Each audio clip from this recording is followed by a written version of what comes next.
Ici l'évangéliste Mario Massicotte qui vous accueille à cette émission de télévision Les Actualités prophétiques. Bien, comme vous le savez, nous sommes dans une série vraiment très spéciale qui s'appelle « Compte à rebours final vers le contrôle mondial ».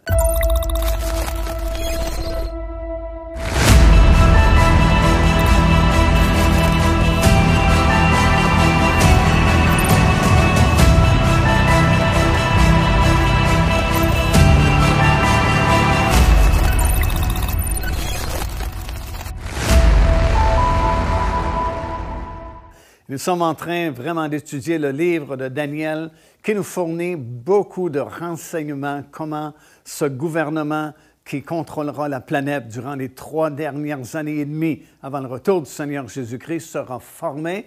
Et nous avons appris également qu'après cette période de 7 années de tribulation, il y aura une prolongation de 75 jours où différents événements prophétiques s'accompliront. Et il y a quelque temps, nous avons filmé une vidéo en Israël pour expliquer davantage ces différentes prophéties qui s'accompliront durant ces 75 jours. Et si vous le voulez bien, on se déplace en Israël pour voir cette vidéo. Alors maintenant que le Seigneur est revenu sur cette terre, les choses vont commencer vraiment à changer. D'abord, il y a eu ce festin où le Seigneur a invité tous ces oiseaux pour venir se rassasier de la chair de tous ces rebelles qui étaient montés contre la ville de Jérusalem. Puis, on a appris également que Satan lui-même a été jeté dans la Bible, enchaîné pour la période de 1000 ans qui va débuter incessamment maintenant. Le faux prophète et l'Antéchrist eux-mêmes sont dans le lac de feu pour l'éternité. Ils n'en sortiront jamais. Et là, nous apprenons que Daniel a prophétisé une prolongation de 75 jours. Alors, nous savons par les Écritures que les tribulations qui vont toucher le monde entier dureront exactement 7 années. Nous le savons par plusieurs versets de la parole de Dieu. Tout d'abord, évidemment, dans Daniel chapitre 9 et le verset 27, alors que nous lisons que l'Antéchrist va confirmer cette alliance pour une période précise de 7 ans. C'est très précis parce que dans le livre de l'Apocalypse, plus tard, c'est mentionné en mois et c'est mentionné en jours. Alors, on ne peut pas se tromper. C'est vraiment une période fixe de 7 années pour ces tribulations qui vont toucher le monde entier. Comme on a déjà dit aussi, il y a toujours eu des tribulations dans le monde, mais il n'y a jamais eu une tribulation qui affecte tout le monde en même temps. Toute la planète en même temps sera affectée par ces 7 années de tribulation. Et c'est confirmé aussi dans le livre de l'Apocalypse, ça parle de l'épreuve qui va toucher le monde entier. Alors, ce n'est pas simplement au Moyen-Orient. Bien sûr, ça va être plus sévère ici, au Moyen-Orient, parce que le gouvernement de l'Antéchrist sera établi ici, mais ça aura des répercussions partout sur la planète, en fin de compte.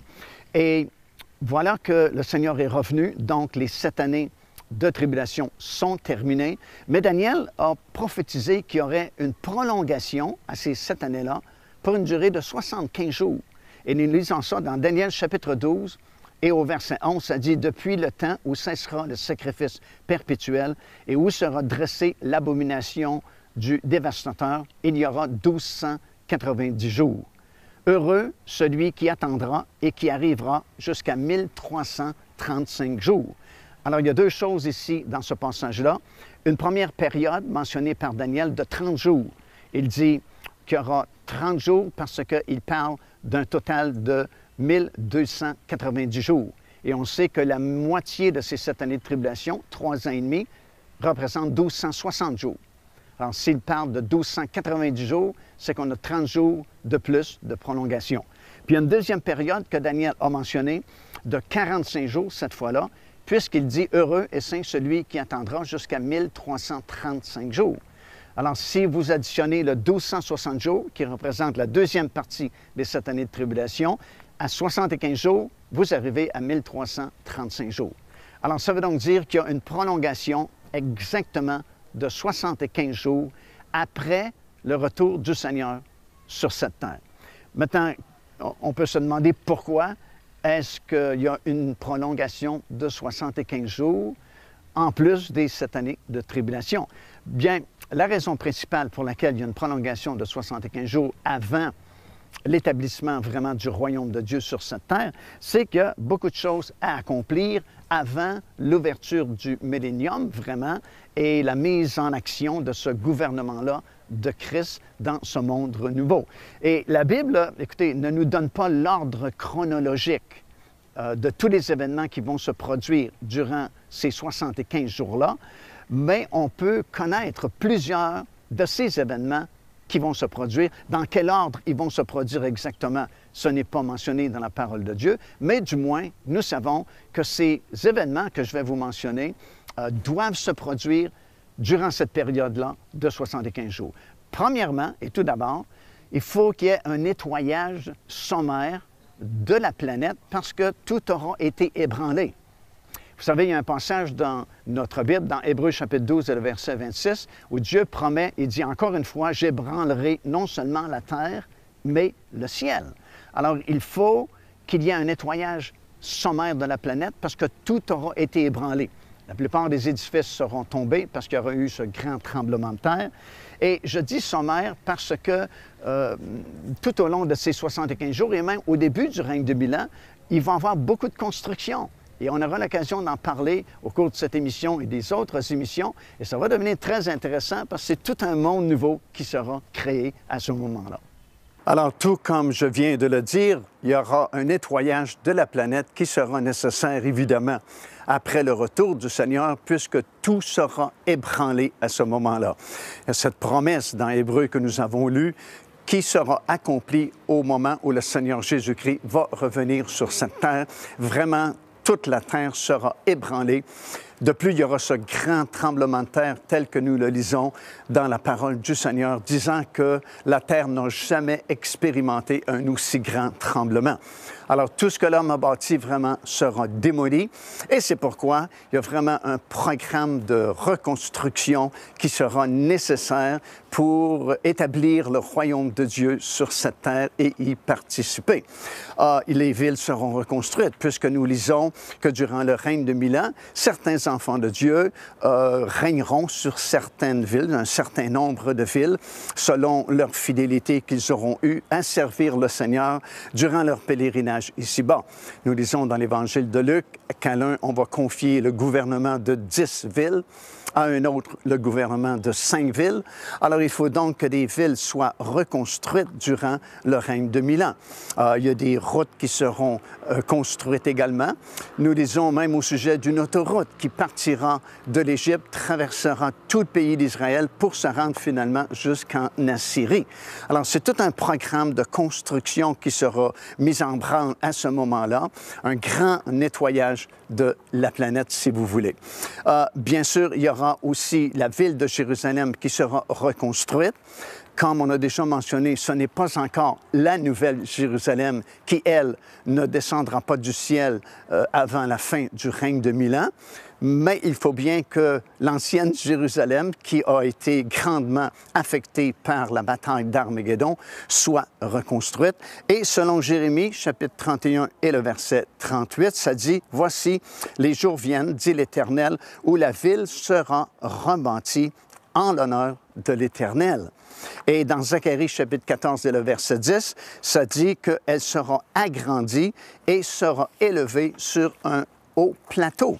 Alors, c'est toute une nouvelle construction pour la ville de Jérusalem. Ça dit dans Ésaïe 66 et le verset 20 que les nations y apporteront leur gloire et leur offrande et qu'elle deviendra la capitale mondiale, tel que c'est écrit dans Ésaïe chapitre 2 et le verset 3.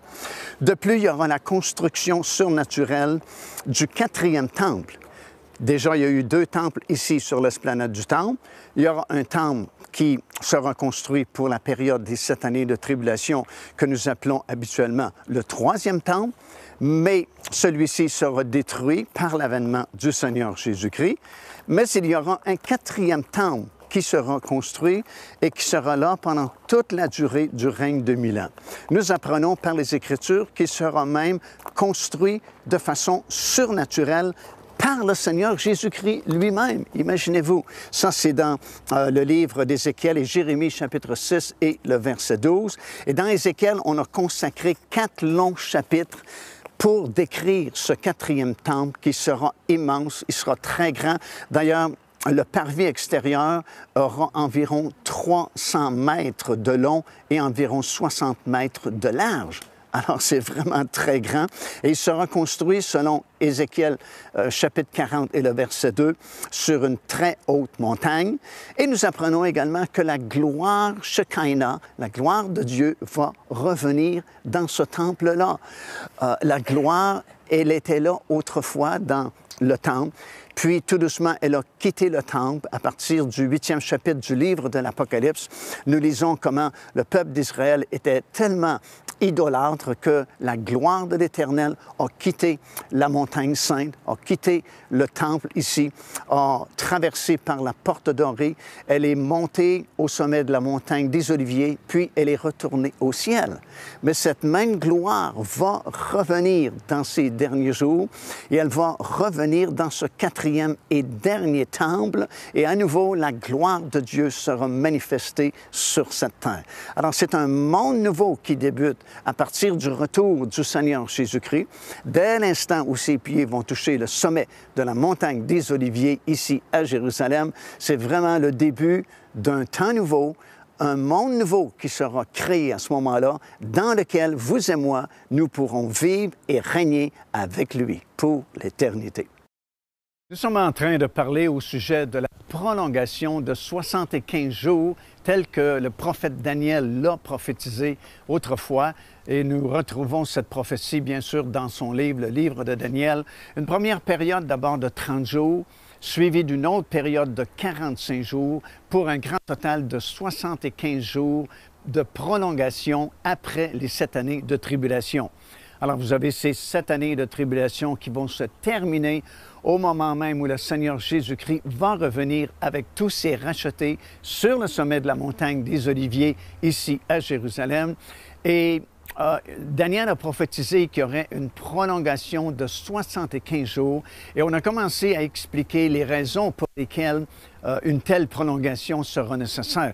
Bien sûr, tout d'abord, il doit y avoir un nettoyage sommaire de la planète parce que tout a été ébranlé et ce grand tremblement de terre à la toute fin des 7 années de tribulation a jeté par terre tout ce que l'homme vraiment avait construit. Deuxièmement, il faut que la ville de Jérusalem soit rebâtie, restaurée, parce qu'elle a été partiellement détruite au cours de ces 7 années de tribulation. Il y a également le 4e temple qui sera construit de façon surnaturelle par le Seigneur Jésus-Christ. Et voici une autre raison pour laquelle cette prolongation est nécessaire. Le tribunal de Christ doit avoir lieu.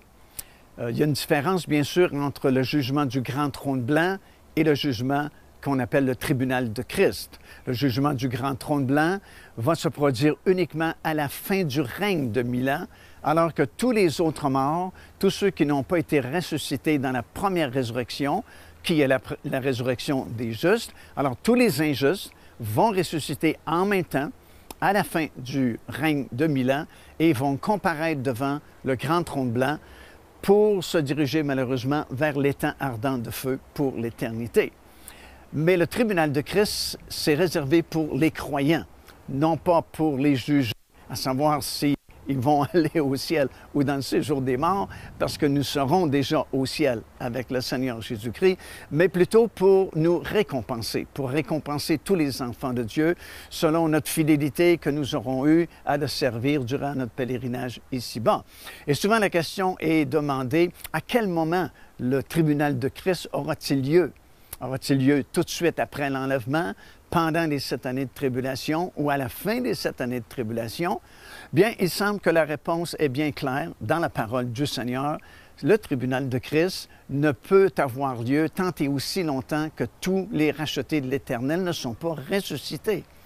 Et les derniers qui seront ressuscités, ce sont les âmes de ceux qui ont donné leur vie en martyr, qui ont été décapités au début de cette année de tribulation. Ce n'est qu'à la toute fin, au chapitre 20 du livre de l'Apocalypse, là où nous lisons que ces âmes vont revenir à la vie et régner avec Christ.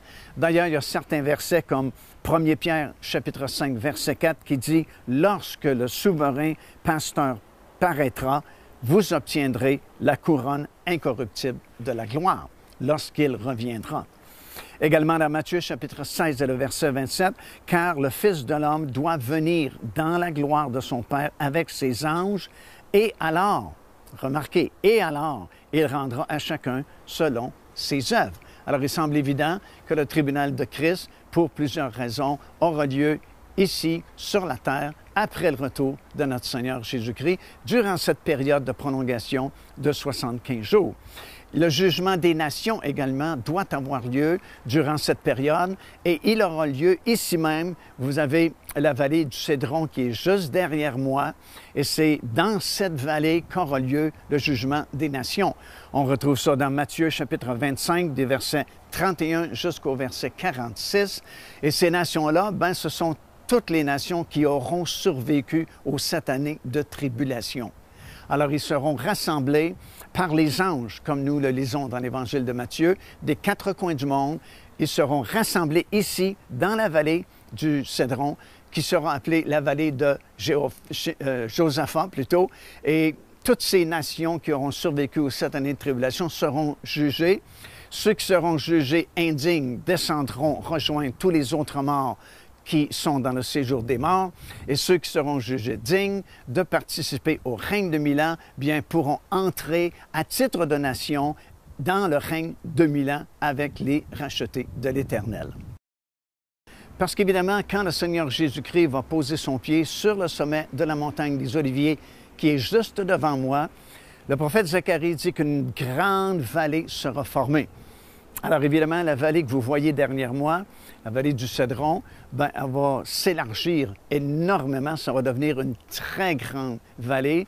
Et les anges, selon l'Évangile de Matthieu, vont aller récupérer toutes ces nations partout sur la planète et vont les rassembler ici, dans cette grande vallée qui sera formée, afin d'être jugés.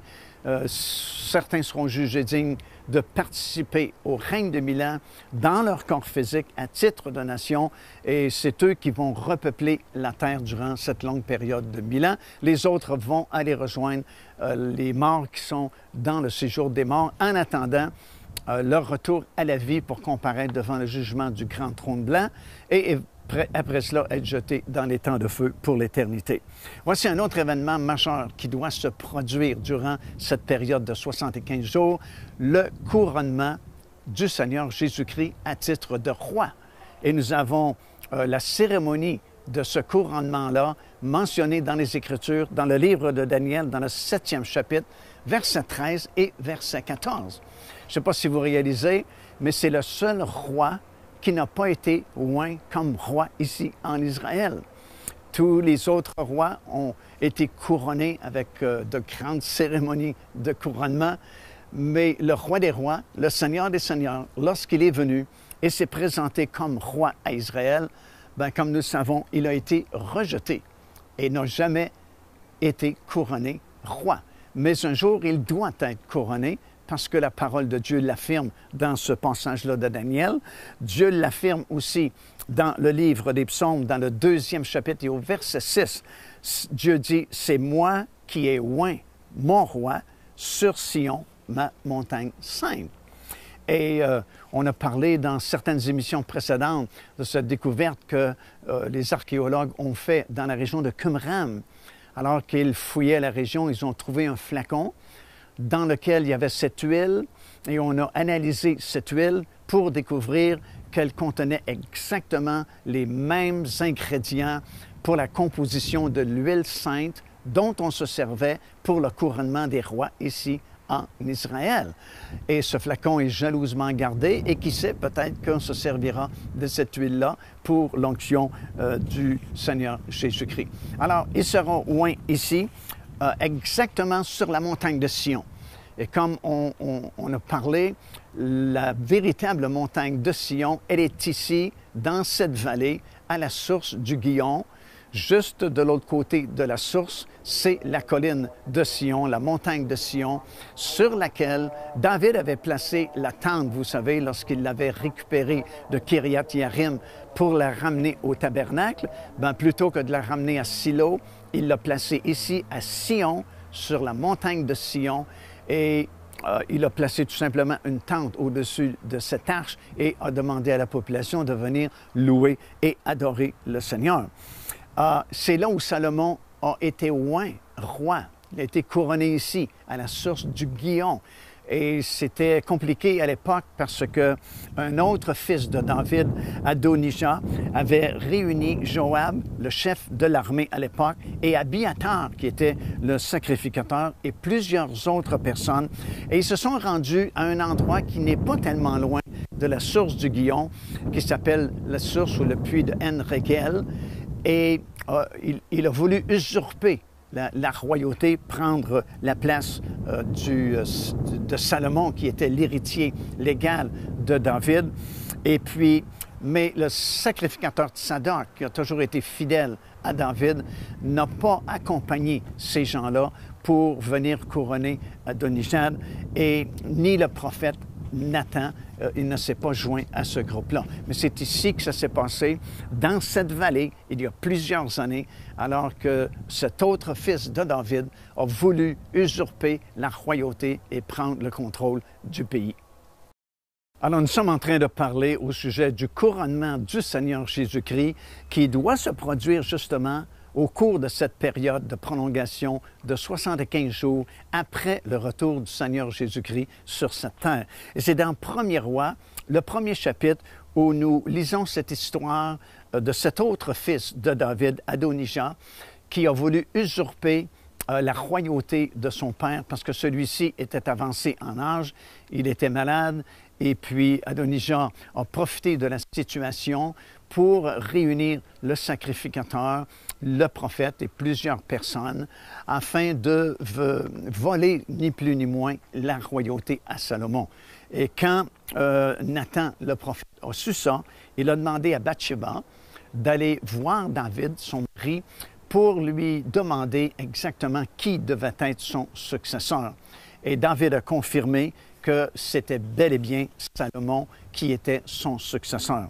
Alors il envoya Tsadok, qui était le sacrificateur de l'époque, qui a toujours été fidèle à la maison de David de toute façon, accompagné de Nathan, le prophète, et de plusieurs personnes. Il les a envoyés à la source du Gihon. Alors, vous vous souvenez, j'ai mentionné qu'Adonijah avait réuni, lui, un autre sacrificateur, prophète, et puis plusieurs personnes à la source d'En-Régel, qui n'est pas tellement loin de la source de Gihon. Mais David a envoyé le prophète, le sacrificateur et plusieurs personnes à la source du Gihon afin que Salomon puisse être couronné roi et successeur légal à David. Et nous lisons dans 1er Roi, le premier chapitre et le verset 39, qu'on a pris l'huile sainte, cette fameuse huile sainte. Comme j'ai mentionné, on a retrouvé ce flacon à Qumran il y a quelques années déjà, qui contenait exactement la composition de l'huile sainte dont on se servait pour le couronnement des rois et pour le service au temple ici à Jérusalem. Et vous retrouvez ces ingrédients-là dans le livre d'Exode, dans le 30e chapitre. Et après analyse, on s'est rendu compte que tous les ingrédients étaient là. Et même, il y avait en surplus l'huile de balsamier qu'on ajoutait à l'époque à la composition qui est mentionnée dans Exode chapitre 30. Et c'est vraiment une découverte très importante concernant le futur couronnement du roi des rois et seigneur des seigneurs. Alors, à l'époque, on avait évidemment cette composition d'huile. Et puis, dans 1er Roi, premier chapitre, verset 39, ça nous dit qu'on a pris de l'huile dans la tente de David à Sion pour oindre Salomon comme roi et successeur légal de David. Alors, je me tiens vraiment dans un endroit très riche en histoire, très historique, parce que c'est ici, à cette source-là, que Salomon a été couronné roi. Et c'est sans doute ici que le Seigneur Jésus-Christ, lui aussi, sera couronné roi. Dans Daniel chapitre 7, nous avons la description de la cérémonie du couronnement du Seigneur Jésus-Christ. Et comme je vous ai lu il y a quelques instants dans le psaume 2e, Dieu dit « J'ai oint mon roi sur la montagne de Sion ». Et l'original, elle est ici. C'est là où se trouvait la montagne de Sion, c'est là où se trouvait la tente de David. Et comme je viens de lire dans 1er Roi, premier chapitre, verset 39, on a pris l'huile qui était ici, à la tente de David, sur la montagne de Sion afin de couronner Salomon, roi ici en Israël et successeur légal de son père, le roi David. Alors c'est un lieu vraiment très historique parce qu'il y a beaucoup d'histoires qui s'est déroulée dans le passé, évidemment, mais il y a beaucoup d'histoires aussi à venir. Parce que si on parle d'un couronnement du Seigneur Jésus-Christ, ben, il n'y a pas vraiment d'autre endroit meilleur ou plus propice où ça peut se produire qu'ici. Parce que Salomon a été oint ici et Dieu lui-même, je viens de vous le lire dans le psaume 2e, déclare que c'est lui qui va oindre son roi et il va le oindre exactement sur la montagne de Sion. Et c'est vraiment un privilège d'être ici. Et non seulement de regarder en arrière et constater tant d'histoires qui est arrivée ici, mais aussi regarder vers un avenir proche quand même, parce que c'est certain que nous sommes très proches du retour de notre Seigneur Jésus-Christ, d'abord pour son épouse et ensuite 7 ans plus tard sur cette montagne des Oliviers qui est juste devant moi. Joignez-vous à nous afin de célébrer le Seigneur et entendre le message de la parole de Dieu par l'évangéliste Mario Massicotte. Venez recevoir ce que Dieu a préparé pour vous. Visitez notre site web www.paindevie.org afin de connaître notre itinéraire. Nous serions très heureux de vous rencontrer et de vivre des moments forts avec le Seigneur.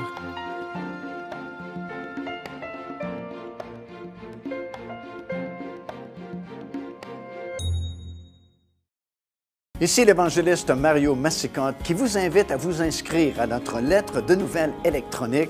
Et pour ce faire, il suffit de visiter notre site web au www.paindevie.org et tout en haut à la droite de votre écran, vous allez voir cet onglet sur lequel vous cliquez et vous vous inscrivez tout simplement. Ça vous permettra de recevoir des nouvelles du ministère de Pain de Vie et en même temps recevoir le bon enseignement de la parole de Dieu. Faites-le donc aujourd'hui même. Car Dieu a tant aimé le monde qu'il a donné son Fils unique, afin que quiconque croit en lui ne périsse point, mais qu'il ait la vie éternelle. Téléchargez gratuitement l'enseignement « Le salut, c'est quoi ?» en visitant notre site web www.paindevie.org et recevez la grâce merveilleuse que Dieu vous offre.